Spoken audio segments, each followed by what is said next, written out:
Welcome to my channel. ಏನಪ್ಪ gas ಕಟ್ಟಿ ತುಂಬ ಎಲ್ಲ ಕಾಯಿಪಲ್ಯ ಹರಡ್ಕೊಂಡು ಕುಂತಾರ ಅಂತ ಅನಿಸ್ಬೋದ್ರಿ ನಿಮ್ಗೆ.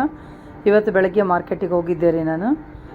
100ಇಂದ 150 ಒಳಗೆ ನೋಡ್ರಿ ಏನೇನು ತರಕಾರಿ ತಂದೀನಿ ಏನೇನಿಲ್ಲ ನೋಡ್ರಿ. ನಮ್ಮೂರಲ್ಲಿ ಅಂದ್ರೆ ಭಾಳ ಕಡಿಮೆ ರೇಟ್ ಇದೆ ನೋಡ್ರಿ ತರಕಾರಿ. ಎಲ್ಲಿ ತಂದೀನಿ ಏನು ಅಂತ ಹೇಳ್ತೀನಿ ರೀ ನಾನು. ಮುಂದೆ ನೋಡ್ಕೊತ ಹೋಗ್ರಿ ವಿಡಿಯೋ, ನೀವು ಗೊತ್ತಾಗತ್ತೆ. ಮತ್ತು ಇಷ್ಟು ತರಕಾರಿನ ನಾನು ಎಷ್ಟು ದಿನ ಮಾಡ್ತೀನಿ ಎಷ್ಟು ದಿನ ಇಲ್ಲ ಅದನ್ನು ನಿಮಗೆ ಗೊತ್ತಾಗುತ್ತಾ ನೋಡ್ರಿ.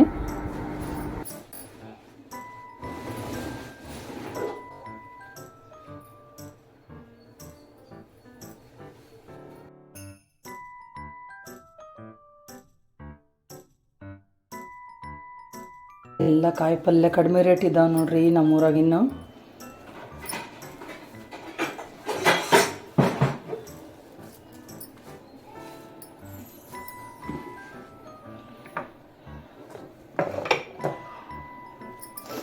ಕೊತ್ತಂಬರಿ ನೋಡ್ರಿ 10 ರೂಪಾಯಿಗೆ 8 ಕೊಟ್ಟಾರ. ಅಷ್ಟು ದೊಡ್ಡ ದೊಡ್ಡ ಇದ್ದಾವೆ. 10 ರೂಪಾಯಿಗೆ 8. ಇದು 10 ರೂಪಾಯಿ. ಬದನೆಕಾಯಿ ಬೆಂಡೆಕಾಯಿನೂ 10 ರೂಪಾಯಿ ರೀ. ಇನ್ನು ನೋಡ್ರಿ ಒಂದು ಚಿಕ್ಕ ಪಲ್ಯ 5 ರೂಪಾಯಿಗೆ 3 ನೋಡ್ರಿ. ತಪ್ಪಲ ಪಲ್ಯ ಮಾತ್ರ ಎಲ್ಲ 5-5 ರೂಪಾಯಿದೇ ತರ್ತೀನಿ ರೀ ನಾನು. 2 ದಿನಕ್ಕೆ ಖಾಲಿ.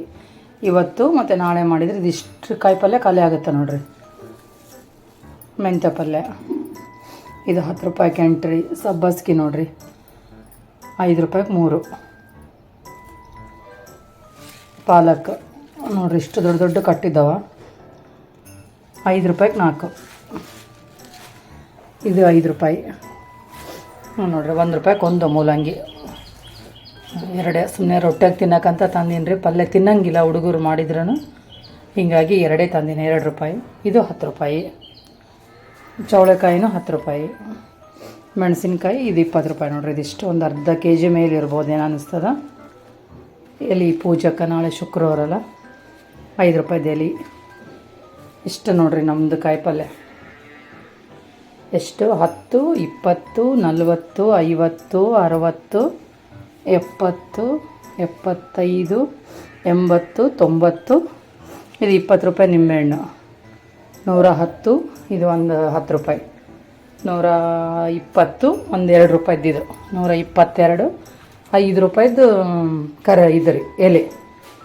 127 ಏನು ಆಯ್ತು ನೋಡ್ರಿ ಟೋಟಲ್ ಎಲ್ಲ. 2 ದಿನದ ಕಾಯಿಪಲ್ಯ ನೋಡ್ರಿ ನಮ್ಮದು.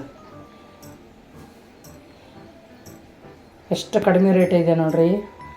ಅಂದರೆ ಇದು ರೈತರೇ ಬೆಳೆದಿದ್ದು ನೋಡ್ರಿ. ಇದು ಡೈರೆಕ್ಟ್ ಅವರೇ ತಂದು ಮಾರ್ತಾರೆ. ನಾವು ಕಾಯಿಪಲ್ಯದವ್ರ ಹತ್ರ ತೊಗೊಂಡ್ರೆ ಇನ್ನೂ ಕಾಸ್ಟ್ಲಿ ಇರ್ತದೆ. ಇದು ಇಲ್ಲೇ ನಮ್ಮ ಮನೆಗೆ ಹತ್ತಿರ ಆಗುತ್ತೆ ರೀ. ಡೈರೆಕ್ಟ್ ರೈತರೇ ತಂದು ಮಾರಿಬಿಡ್ತಾರೆ ಅವರೇ. ಹಿಂಗಾಗಿ ಕಡಿಮೆ ರೇಟ್ ನೋಡ್ರಿ. ಎಲ್ಲ 10 ರೂಪಾಯಿ ಕೊಡ್ತಾರೆ ಅವರು. ಹೆಂಗೆ ಅನ್ಸಿತ್ತು ನೋಡ್ರಿ ನಮ್ಮೂರು ಕಾಯಿಪಲ್ಯ ನಿಮ್ಗೆ ಕಮೆಂಟ್ ಮಾಡಿರಿ. ನಿಮ್ಮೂರಾಗೂ ಕಡಿಮೆ ರೇಟ್ ಐತಾ ಏನು ಜಾಸ್ತಿ ಐತಾ ನೋಡ್ರಿ. ನಾವು ದೊಡ್ಡ ದೊಡ್ಡ ಮಾಲ್ಗಳಿಗೆ ದೊಡ್ಡ ದೊಡ್ಡ ಅಂಗಡಿಗಳಿಗೆ ಹೋಗಿ ಕಾಯಿಪಲ್ಯ ತೊಗೊಳೋದ್ಕಿಂತ ಡೈರೆಕ್ಟ್ ರೈತರ ಹತ್ರ ತೊಗೋಬೇಕು ನೋಡ್ರಿ. ಪಾಪ ಕಡಿಮೆ ರೇಟೂ ಕೊಡ್ತಾರೆ ಅವರು. ಆಮೇಲೆ ರೈತರು ಬೆಳಿತಾರೆ ನೋಡ್ರಿ. ಅದೇ ಅವರು ದೊಡ್ಡ ದೊಡ್ಡ ಅಂಗಡಿಗೆ ಕೊಟ್ಟರೆ ಇನ್ನೂ ಕಡಿಮೆ ರೇಟ್ ಕೇಳ್ತಾರಂತ್ರಿ ಅವರು. ನಾವು ಪಾಪ ಕೇಳೋದೇ ಇಲ್ಲ. ಅವ್ರು 5 ರೂಪಾಯಿದು ಕೊಡು 10 ರೂಪಾಯಿದು ಕೊಡು ಅಂತೀವಿ. ನಮಗೆ ಒಂಥರ ಅನ್ನಿಸ್ತದ, ಪಾಪ ಇಷ್ಟು ಕೊಡ್ತಾರಲ್ಲ ಇವರು 5 ರೂಪಾಯಿಗೆ 10 ರೂಪಾಯಿಗೆ ಅನ್ನಿಸ್ತದ ರೀ. ಆದಷ್ಟು ನೋಡ್ರಿ ನಾನು ಹೇಳ್ತೀನಿ ನಿಮ್ಗೆಲ್ಲರಿಗೆ ರಿಕ್ವೆಸ್ಟ್ ಮಾಡ್ಕೊತೀನಿ, ಡೈರೆಕ್ಟ್ ರೈತರ ಹತ್ರ ತೊಗೋರಿ. ಡೈರೆಕ್ಟ್ ನಾವು ರೈತರ ಹತ್ರ ತೊಗೊಂಡ್ರೆ ರೈತರಿಗೂ ಖುಷಿ ಆಗ್ತದೆ ರೀ. ಇನ್ನೂ 1-2 ನಮ್ಗೆ ಅವ್ರು ಹೆಚ್ಚಿಗೆ ಕೊಡ್ತಾರೆ ನೋಡ್ರಿ ಪಾಪ ರೈತರು. ಮಧ್ಯವರ್ತಿಗಳ ಹಾವಳಿ ತಪ್ತದ ನಮ್ಗೆ. ಹಿಂಗಾಗಿ ನಾವು ಏನೇ ತೊಗೊಂಡ್ರು ಜಾಸ್ತಿ ನಮಗೆ ಏನು ಸಿಗ್ತದ ನಮ್ಗೆ ರೈತರ ಹತ್ರ ಅದನ್ನು ನಾವು ಡೈರೆಕ್ಟ್ ತೊಗೊಂಡ್ರೆ ರೈತರಿಗೂ ಉಪಯೋಗ ಆಗುತ್ತೆ. ಆಮೇಲೆ ನಮಗೂ ಭಾಳ ಅಂದ್ರೆ ಭಾಳ ಕಡಿಮೆ ರೇಟಲ್ಲಿ ಸಿಗುತ್ತೆ ನೋಡ್ರಿ ತರಕಾರಿ. ನೋಡ್ರಿ ಮಾತಾಡ್ತಾ ಪಾಲಕ್ ಪಲ್ಯ ಮಾಡಿದೆ ರೀ. ಆಮೇಲೆ ಇದು ಆಲೂಗಡ್ಡೆ ಮತ್ತು ಬದನೆಕಾಯಿ ಮಿಕ್ಸ್ ಮಾಡಿ ಒಂದು ಕಾಯಿ ಪಲ್ಯ ಮಾಡಕತ್ತಿ ನೋಡ್ರಿ.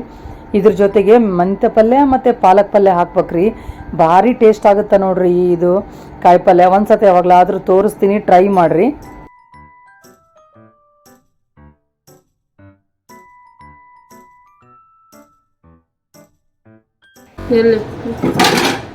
ಇಲ್ಲೇ ಅಲ್ಲ ಇಟ್ಕೊಂಡು ಮುಚ್ಚಳ ಮುಚ್ಚಾಯ್ತಿದೆ ಅನ್ಕೋ ನೋಡಿ. ಏನು ಪುಡಿ ಹಾಕಿಲ್ಲ, ಬಿಟ್ಟದೆ. ಇಲ್ಲಿ ನೋಡ್ಬಾರ್ದು ನೋಡು ಏನು ಪುಡಿ ಹಾಕಿಲ್ಲ. ಇಲ್ಲ ತೋರಿಸಿನಿ ಏನೇನು ಹಾಕಿನಂತೆಲ್ಲ, ಏನು ಹಾಕಿಲ್ಲ ನಾವು. ಉಪ್ಪು ಖಾರ ಅರಿಶಿನ ಅಷ್ಟೇ, ಯಾವುದು ಪುಡಿ ಹಾಕಿಲ್ಲ. ಎಷ್ಟು ಚಂದ ಹಿಂಡಿ ಬಿಟ್ಟದ ನೋಡ್ರಿ. ರೊಟ್ಟಿ ಮಾಡೋದೆಲ್ಲ ಮುಗೀತು. ಹೆಂಗೋ ಅಂಚು ಬಿಸಿ ಇರ್ತದಲ್ಲ ರೀ, ಎಲ್ಲ ಪುಡಿಗಳೆಲ್ಲ ಖಾಲಿ ಆಗಿದ್ವು. ಆಮೇಲೆ ಶೇಂಗಾ ಹುರಿದೆ ರೀ, ಗುರಳನ್ನು ಹುರಿಯಕತ್ತಿ ನೋಡ್ರಿ. ಹಿಂಗೆ ಚಟ ಚಟಪಟ ಅಂತ ಶಬ್ದ ಬರ್ಬೇಕು ನೋಡ್ರಿ, ಅಂದರೆ ಕರೆಕ್ಟ್ ಹುರಿದಿರ್ತದೆ ರೀ ಗುರಳ್ಳು. ಮಧ್ಯಾಹ್ನ ಊಟಕ್ಕೆ ನೋಡ್ರಿ ಮುಂಚಿಕ್ ಪಲ್ಯ ಮತ್ತು ಸಬ್ಬಸ್ಗೆ ಹಾಕಿ ಹಸಿ ಖಾರ ಹಾಕಿ ಗಟ್ಟಿ ಬೇಳೆ ಮಾಡಿ ನೋಡ್ರಿ ಅನ್ನದ ಜೊತೆಗೆ. ಭಾರಿ ಸೂಪರ್ ಆಗಿತ್ತು ನೋಡ್ರಿ.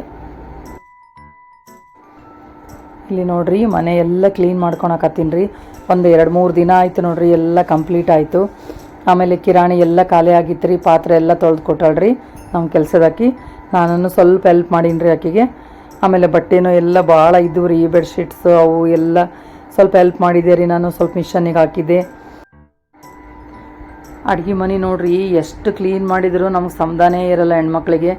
ಡೈಲಿ 2-3 ಸತಿ ಗ್ಯಾಸ್ ಕಟ್ಟಿ ಬರೆಸ್ತೀವಿ ರೀ, ಆದ್ರೂ 2 ತಿಂಗಳಿಗೆ ಒಂದು ಸತಿ 3 ತಿಂಗಳಿಗೆ ಒಂದು ಸತಿ ಕ್ಲೀನ್ ಮಾಡಲೇಬೇಕು ರೀ. ಆಮೇಲೆ ಇದು ಚಿಮಣಿದೂ ಒಂದು ತಲೆನೋವು ನೋಡ್ರಿ, ಕ್ಲೀನ್ ಮಾಡ್ಕೊತ ಇರ್ಬೇಕು ರೀ ವರ್ಷದಲ್ಲಿ 3-4 ಸತಿ ಇದು. ಆಮೇಲೆ ಆನ್ಲೈನಲ್ಲಿ ಒಂದು ಪ್ರಾಡಕ್ಟ್ ತರಿಸ್ಕೊಂಡಿದ್ದೆ ರೀ, ನಾನು ಹೆಸರು ಹೇಳಲ್ಲ. ವೇಸ್ಟ್ ಅಂದರೆ ವೇಸ್ಟ್ ಪ್ರಾಡಕ್ಟ್ ನೋಡ್ರಿ ಇದು. ಎಷ್ಟು ಜನ ತೋರಿಸ್ತಾರ ಎಷ್ಟು ಕ್ಲೀನ್ ಆಗುತ್ತಂತ, ಎಲ್ಲ ವೇಸ್ಟ್ ನೋಡ್ರಿ. ಇದ್ರ ಬದಲಿ ಕಾಸ್ಟಿಕ್ ಸೋಡಾದಲ್ಲಿ ನೆನೆ ಹಾಕಿ ಬಿಸಿನೀರಲ್ಲಿ ಒಂದು 10ರಿಂದ 15 ನಿಮಿಷದಲ್ಲಿ ಕ್ಲೀನ್ ಮಾಡ್ಬೋದು ನೋಡ್ರಿ. ವೇಸ್ಟ್ ಪ್ರಾಡಕ್ಟ್ ರೀ, ಯಾರು ತೊಗೋಬೇಡ್ರಿ ಇದನ್ನ. ಶೇಂಗಾ ಮತ್ತು ಗುರಳ್ಳೆಲ್ಲ ಹುರಿದಿಟ್ಟಿದ್ನಲ್ರಿ, ಪುಡಿ ಮಾಡಕತ್ತಿ ನೋಡ್ರಿ. ಹಾಗೆ ಪುಟಾಣಿ ಪುಡಿನೂ ಖಾಲಿ ಆಗಿತ್ತು ರೀ. ಇನ್ನೇನಂದರೆ ಚಟ್ನಿ ಪುಡಿ ಒಂದು ಮಾಡ್ಬೇಕ್ರಿ. ಖಾರ ಎಲ್ಲ ಖಾಲಿ ಆಗ್ಯದ, ಅದನ್ನೊಂದು ಪುಡಿ ಮಾಡಿಸ್ಕೊಂಬರ್ಬೇಕ್ರಿ. ಖಾರದ ಪುಡಿ ಒಂದು ಬಂದಮೇಲೆ ಚಟ್ನಿ ಪುಡಿ ಒಂದು ಮಾಡ್ತೀವಿ ನೋಡ್ರಿ. ನಾವೆಷ್ಟೇ ಕಾಯಿಪಲ್ಯ ಚಟ್ನಿ ಮಾಡಿದ್ರೂ ಚಟ್ನಿ ಪುಡಿ ಬೇಕೇ ಬೇಕು ನೋಡ್ರಿ. ನಮ್ಮ ಉತ್ತರ ಕರ್ನಾಟಕದ ಮಂದಿಗೆ ಚಟ್ನಿ ಪುಡಿ ಇಲ್ಲಾಂದರೆ ನಡೆಯದೇ ಇಲ್ಲ ರೀ. ಪ್ರತಿಯೊಬ್ಬರ ಮನೆಯಲ್ಲಿ 3ರಿಂದ 4 ಥರ ಚಟ್ನಿ ಪುಡಿ ಸ್ಟಾಕ್ ಯಾವಾಗಲೂ ಇರ್ತದ ನೋಡ್ರಿ. ನೋಡ್ರಿ ಮನೆಯಲ್ಲಿರೋ ಗ್ರೈಂಡರ್ ಅಂದರೆ ಏನು ಕೆಲಸ ಇರ್ತದೆ ನಿಮ್ಗೆ ಅಂತಿರ್ತಾರೆ ಒಬ್ಬೊಬ್ಬರು. ಆಯಿತು ಮಕ್ಕಳು ಮತ್ತು ಗಂಡ ಹೋದ್ಮೇಲೆ ಏನು ಕೆಲಸ ಇರ್ತದೆ, ಆರಾಮಲ್ಲ ನಿಮ್ಮದು, ಬೆಳಗ್ಗೆ ಎಲ್ಲ ಮುಗಿದು ಬಿಟ್ಟಿರ್ತದ ಅಂತಾರ. ಮುಗಿಯಲ್ಲ ರೀ ನಮ್ಮ ಕೆಲಸ. ಬೆಳಗ್ಗೆ ಎದ್ದಾಗ್ಲಿಂದ ಹಿಡ್ದು ರಾತ್ರಿ ಮಲ್ಕಣತನ ಆದರೂ ಮುಗಿಯಂಗಿಲ್ಲ ನೋಡ್ರಿ. ಕೆಲಸ ಇರೋದೇ ರೀ, ಅದು ಹುಡುಕಿ ಮಾಡ್ತಿರ್ತೀವಿ ರೀ ನಾವು ಕೆಲಸ. ಈಗ ಅಡುಗೆ ಮನೇದು ಮುಗಿತಾ ಮತ್ತು ಇನ್ನೊಂದು ಏನು ಕೆಲಸ ಇರ್ತದ, ಇನ್ನೊಂದು ಏನಿರ್ತದ ಅಂತಂದು ನಾವೇ ಅರ್ಥ ಮಾಡಿಕೊಂಡು ನಾವೇ ಮಾಡ್ತಿರ್ತೀವಿ ರೀ. ನಾವು ಜಾಬ್ ಹೋಲ್ಡರ್ಸ್ಗಿಂತ ಏನು ಕಡಿಮೆ ಇಲ್ಲ ನೋಡ್ರಿ. ಆ್ಯಕ್ಚುಲಿ ಹೇಳ್ಬೇಕಂದ್ರೆ ನನ್ನ ಬಿಸ್ನೆಸ್ ಇದೆ ರೀ. ಆ ಬಿಸ್ನೆಸ್ಸು ಮತ್ತು ಕೆಲಸ ನನಗೆ ಎಷ್ಟು ಜನ ಕೇಳ್ತಾರೆ, ಹೆಂಗೆ ಮಾಡ್ತೀರಿ ನೀವು ಇಷ್ಟು ಥರ ಕಾಯಿಪಲ್ಯ ಮಾಡ್ತೀರಿ, ಎಲ್ಲ ಕೆಲಸ ಮಾಡ್ತೀರಲ್ಲ, ಟೈಮ್ ಹೆಂಗೆ ಸಿಗುತ್ತೆ ನಿಮ್ಗೆ, ಹೆಂಗೆ ಮಾಡ್ತೀರಿ ಅಂತ ಎಷ್ಟು ಜನ ಕೇಳ್ತಾರೆ. ನೋಡಿರಿ ನಾನು ಹೆಂಗೆ ಮಾಡ್ತೀನಿ, ಅದ್ರ ಸಲುವಾಗಿನ ನಾನು ಯೂಟ್ಯೂಬ್ ಸ್ಟಾರ್ಟ್ ಮಾಡ್ಕೊಂಡಿನಿ ನೋಡಿರಿ. ನನಗೆ ಬೇಜಾರಾಗಂಗಿಲ್ಲ ರೀ. ನನ್ನ ಕೆಲಸ ಅಂದರೆ ಭಾಳ ಇಷ್ಟ ನೋಡಿರಿ. ನನಗೆ ಎಷ್ಟೇ ಕೆಲಸ ಇರಲಿ ನಾನು ಮಾಡ್ತೀನಿ ನೋಡಿರಿ. ಈ ವಿಡಿಯೋ ನಿಮ್ಗೆ ಇಷ್ಟ ಆದರೆ ಲೈಕ್ ಮಾಡಿರಿ, ಶೇರ್ ಮಾಡಿರಿ. ಯಾರು ಸಬ್ಸ್ಕ್ರೈಬ್ ಮಾಡ್ಕೊಂಡಿಲ್ಲ ಪ್ಲೀಸ್ ಸಬ್ಸ್ಕ್ರೈಬ್ ಮಾಡ್ಕೊಳ್ರಿ, ಸಪೋರ್ಟ್ ಮಾಡಿರಿ. ನೋಡಿರಿ ಮಧ್ಯಾಹ್ನ ಮಾಡಿದ್ದು ಗಟ್ಟಿಬೇಳೆ ಇತ್ತು ರೀ, ಮತ್ತು ಬೆಂಡೆಕಾಯಿ ಮಾಡೀನಿ, ಅನ್ನ ರೀ ಮತ್ತು ಚಪಾತಿ ನೋಡಿರಿ. ಇದಿಷ್ಟು ರಾತ್ರಿ ಊಟ ನೋಡಿರಿ. ಡೈಲಿ ನೋಡಿರಿ ನಮ್ಮ ಮನೇಲಿ ರೊಟ್ಟಿನೇ ರೀ ದಿನ ಮಾಡೋದು ನಾನು. ಮಧ್ಯಾಹ್ನ ಮಾತ್ರ ಅನ್ನ ಸಾರು ರೀ. ಆಮೇಲೆ ರಾತ್ರಿ ಚಪಾತಿ ಒಂದು ಕಾಯಿಪಲ್ಯ ಮಾಡ್ತೀನಿ ರೀ.